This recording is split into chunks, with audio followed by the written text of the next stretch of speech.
Hello, hello, hello. Thank you so much for joining me here today. Hello, Heather. Welcome, welcome, welcome. Hi, how are you? I am so well. Thank you so much for spending some time with me here today. I cannot wait to talk about our topic today with you. Now, you have been a guest on my shows before, so I hmm can't wait to pick your brain about our topic. But just in case we have someone who's joining us for the first time or they're listening in and they're unfamiliar with you, I want to give you an opportunity to introduce yourself to those folks. So first question, tell us a little bit about yourself. What makes you you? Well, I'm Heather. I'm from Kansas. I'm a lifelong trauma survivor, and I just decided that it was time for me to start helping other trauma survivors make sure that they are safe and well accounted for, and just try to help with their mental health because trauma is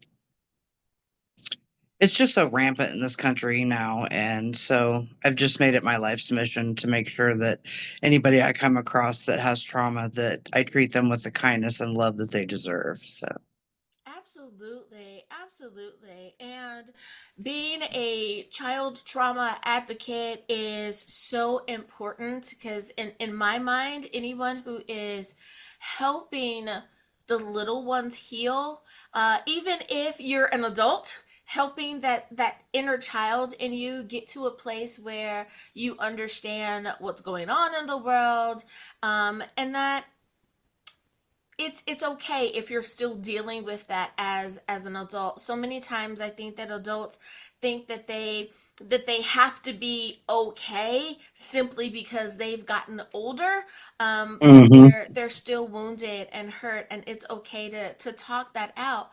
That's why I'm so happy that you're here today. As we mentioned, the title is Mental Health Whole, Not Perfect. And so many times we're looking for that perfection, and we're human, so we're not going to be perfect. So let's try to be the best that we can be. So I love that, love that. Now, my first question to you is, and picking along that same vein of whole, not perfect, what does being whole actually look like in real life? Like for people who are trying to figure out, have they met that expectation yet? Have they achieved that goal? That means something different for everyone. What does living whole mean for you? Okay, first off, let me just say that I don't like that term being whole, simply because I don't feel like you can be whole. You spend all of your life giving pieces of yourself to other people and other things. Once you give those pieces away, they can never be regained. You may regain some of the things that you lost during those times, but you're never going to get it all back. So it's virtually impossible to be whole. So I just look at it as being living a fulfilled life, knowing that I have fulfilled my dreams of being kind to anyone who needed me to be kind to them, showing the love and compassion that they needed, and just being a good person all the way around. So I don't personally don't think that you can be whole. And I think that there's so much pressure for people to be whole that that's where the perfectionism kind of comes in, because you feel like you have to be perfect to be whole, and you're constantly searching for that wholeness that you're never going to find again. Yeah. So Yeah, that's I get how that. I live my life, is just living a fulfilled life, not trying to live a whole life. Yeah, you're really onto something there, and I'm sure there are other people who are nodding their heads as well. That's how I feel about the whole work-life balance thing. That the balance isn't always the right word. That I try to live in work-life harmony. That how can we, because some things need to be up, some things need to be turned down, some things are going to be first, and then they're going to fade to the back. That we just have to keep it in harmony as opposed to thinking of it only being in balance, because all things are not always equally across. So you're definitely onto something there. Along that same vein, let me ask you, when it comes to our professional walk, be it that we are talking about leadership, or we're caregivers, or we're simply in the position of always being the decision makers for our groups or our family. What are some ways that we can make sure that we are living the best that we can under along that same vein? Well, I think it's always good to have a support system to not necessarily vent to, but to talk with and to share ideas with and to get different perspectives. Because when you bring other people in and you get their perspectives, you find that there are things that you've overlooked that can drastically help a situation. So I think that just letting people in and not trying to do things all on your own. I think that's where we fall into that trap is that perfectionism, trying to do it all on your own, trying to be everything that people need you to be. And you can't always do that. And so you beat yourself up because you can't always do that. And instead, just bring people in and talk. Yeah. Talk to them about what you're dealing with, the issues that you're dealing with, and just get some different perspectives. Doesn't mean that you have to take their advice, doesn't mean that you have to agree with what they say, but at least you can get some sort of, extra help with it. Yeah, I like that. It's being wise enough to know that there is wisdom in seeking another perspective or someone else's counsel, and just making sure that you are doing the thing that is best, and not always just depending on yourself, but knowing that sister, mom, best friend, even a coworker from time to time that you could trust, depending on what the subject matter is, may have a little bit more knowledge than you do about a certain topic, and they're able to assist. That is definitely wise counsel there. Now, along that line, and I love that you said that, that it takes, and I hate to say it because it's almost becoming so cliche, is that it takes a village, right, to do all of Mm-hmm. the things that we try to do in our lives. That word perfectionism, I find that more women suffer, literally, are suffering, trying to be perfect in their day to day to live up to a particular standard. So, perfectionism also masquerades, I feel humbly, in the word excellence, right? You can try to be excellent in all that you do, but it should not become such a heavy burden that you're not able to operate or function out of fear of missing the mark. With that being said, with those that you help coach and counsel through, how can someone help encourage another one when they've crossed that line of the healthy understanding of operating in excellence to that debilitating pressure of perfectionism? Well, I've been in that debilitating perfectionism. I am a perfectionist all the way around. I do think that trauma plays a big role in perfectionism because I think that it takes away so much of your self-esteem and so much of your self-worth that you feel like you have to try 1,000 times harder to be this person that everybody wants you and expects you to be. And then you've got the social, what has become the social norms of perfection. There's beauty, there's personality, there's talent. You see it every day. Yeah. And so I think you just have to realize that it's okay to just be who you are, Mhm. that you are enough as you are. And that's something for a lot of people that is very hard to digest because they've heard negative things for so long. Yeah. They've experienced negative things for so long. Mhm. So you just have to, you just have to realize that trauma and all those outside things, they're not the core of who you are. Yeah. They don't make you who you are. And Mhm. it's okay to just be, Yeah. Oh, you I know? love that. Yeah.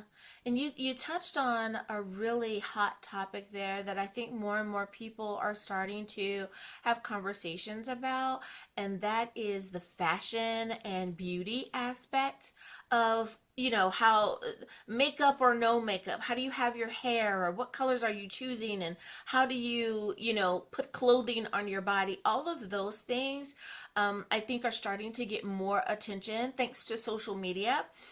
Hmm. People are talking about, let's make sure that our teen girls know that it's okay to just be themselves, right? That if you're Hmm. 13, it's okay to look like you're 13. If you're 17, it's okay to be 17.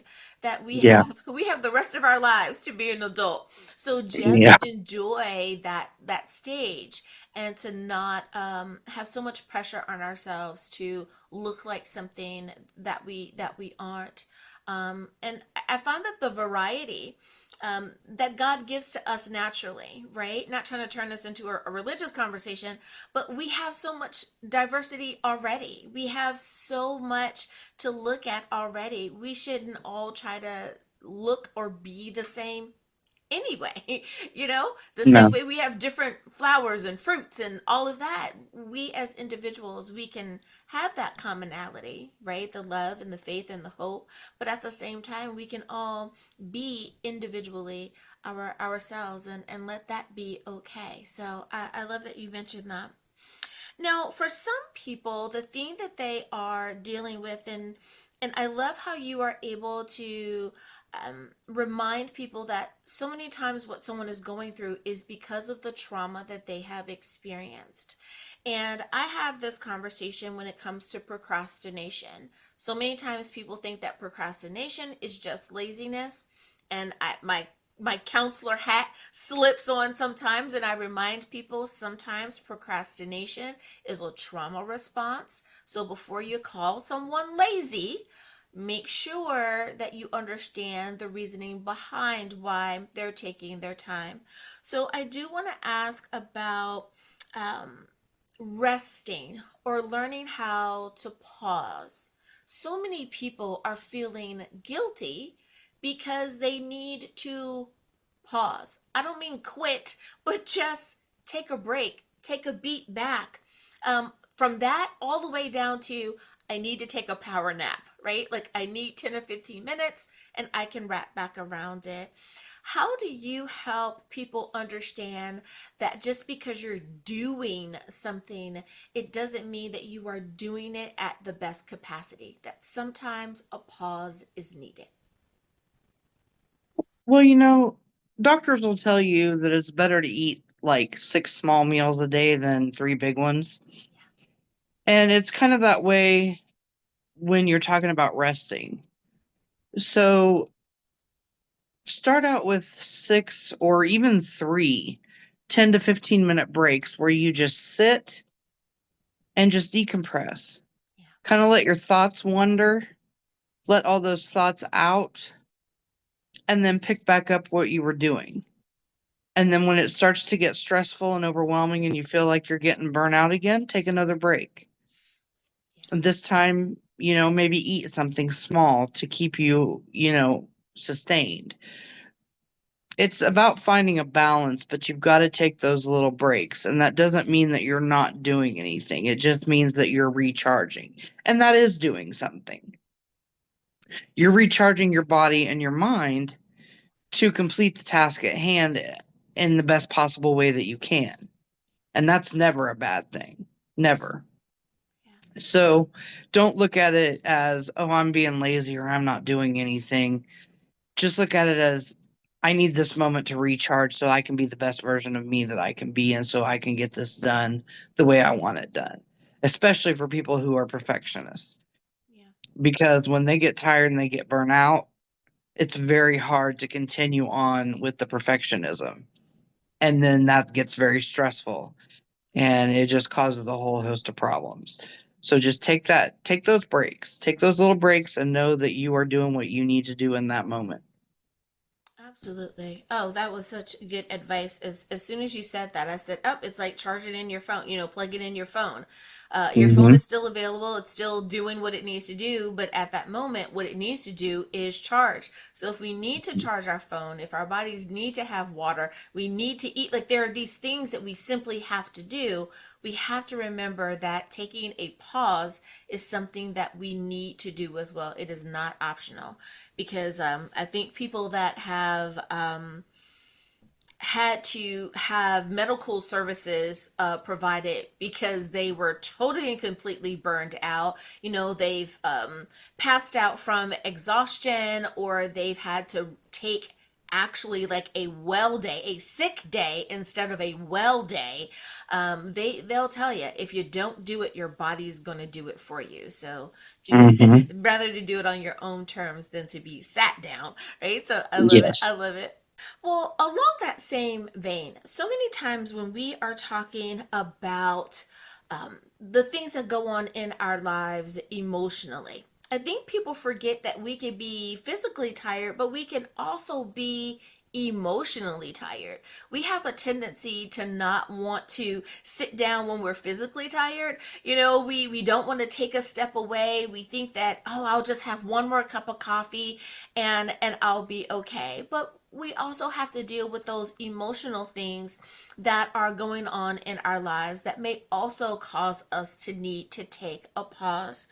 When you're talking about that and having honest conversations with those that are realizing that some of their emotional delays are in connection with the traumas that they've experienced, it's like it's starting to catch up to them and they're starting to feel more and more emotionally fatigued.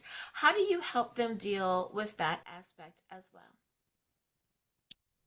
Well, your body's connected. All your body's connected to each other. And so if you're emotionally burnout, you're going to be physically burnout too. It just goes hand in hand. The same with physical. If you're physically burnout, you're going to be emotionally burnout because your body is going through so much stress that your mind can't really process how to deal with all of it. So I just encourage people to talk, to get those thoughts and those feelings out so they're not pent up and building up and causing that stress, that emotional and physical stress. Because those two combined together when they're not working is absolute torture. And for someone who's dealing with insomnia, not being able to eat, not being able to do the things that they need to do because they're just simply burnt out, you just have to talk about it and get those thoughts out. Even meditation, Yeah. practicing breathing, sitting in a quiet room and just letting, like I said, letting your thoughts kind of wander. I do that a lot. I have this little hamster in my brain that is constantly going. He never stops. And so there are times that I'll just sit there and just let my mind wander, and it'll go in about 1,000 different directions, but I get those thoughts out, enough of them out so that I'm not so emotionally compressed and my head's not ready to explode. Yeah. So just you kind of got to give yourself time to let those thoughts wander. And it goes along with the recharging. You're recharging your batteries, you're recharging your system because you're letting that stuff go. Yeah, you're so right there. I like that you call it a little hamster. I've referred to it as like the little puppy. And it's like, okay, sit, and in training the little puppy, the same way that you train your brain or the little hamster, like you just have to, over time, you'll get to the point where you're able to sit, rest, take that Hmm. pause a little bit longer and a little bit longer, but it just takes time. And you have to be patient with yourself. And for so many folks, I think it's the permission to just be. And you said that in the beginning. Sometimes you just need to permission to just be. You don't have to be anything else other than just you in that moment and to allow your body that rest. I love that. Now, for some folks, when you say burnout, I think most people understand what that means. But you touched on a very important thing, and that was insomnia. I don't think that many people are equating burnout and insomnia to be along the same avenue. Folks will say, I just can't seem to sleep. I can't fall asleep. I can't stay asleep. But then you ask, are you worried about anything? Is something going on at work? Uh, what's happening in your life? And folks say, nothing. Or, I don't know. Help people understand how insomnia and burnout may be connected, or what that may look like in an everyday scenario. Well, I've struggled with insomnia my entire life. When I was younger, I'd stay up for 3 days at a time. And in those moments of insomnia, you know, taking that time to really focus on getting rid of some of those thoughts and some of those feelings, like I said, meditation or just sitting in a quiet room and letting your thoughts go, can really be beneficial because you're relieving that stress. It's okay to cry. It's okay to take naps. It's okay to do anything you need to do so that you can maintain a healthier and happy life. Insomnia and burnout go hand in hand because even though you're sleeping, your mind is constantly thinking, even when you're asleep. And so, not being able to stay asleep probably has a lot to do with the fact that your brain has not stopped thinking about the things that you were dealing with before. You're thinking about them even as you're asleep, possibly even dreaming about them. I know a lot of people, and even I have dreamt about being at work, and you wake up feeling exhausted because you feel like you worked then and then you got to go to work. So, um, yeah, just finding ways to relax before you go to bed, before you try to sleep. Um, Lavender scented candles, chamomile lotions, anything that you find that can help you relax enough to shut your mind down, Mm-hmm. Mm-hmm. I think is pretty much just how you have to combat with that. Yeah. Sometimes it works, sometimes it doesn't. Yeah. I can lay here for hours just not thinking of anything in particular and just be laying there. So, Yeah. You're definitely onto something, because I find that for so many people, they're not they're not planning their best life in their insomnia. They're worried about, they're thinking about, they're tending to, right? They're not using the waking time in a creative or a productive matter, because they want to be sleep, so it's almost like, I don't want to do anything that's going to stir my brain up, so I don't want to be creative, I don't want to get on the laptop, I don't want to get on my phone, because I really do want to fall asleep. But then the frustration of, I'm laying here and it's like, hello sleep, where are you?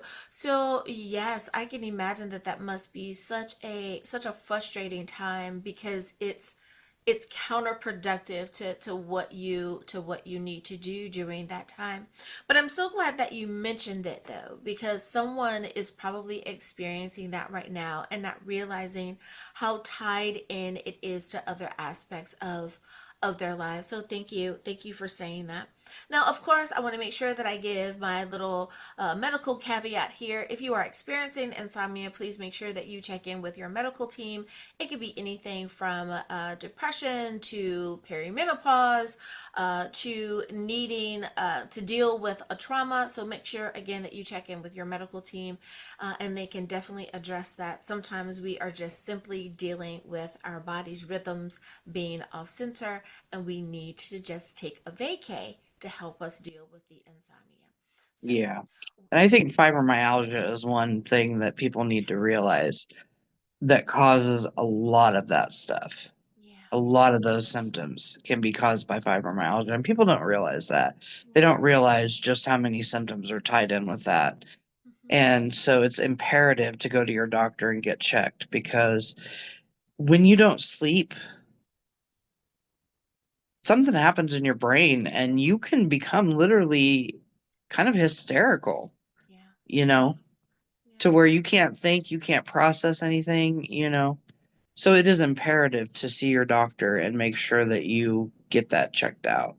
Absolutely, and absolutely, neuroscience tells us that it is not optional. The same way that we must have water, we must have air, we must also have sleep.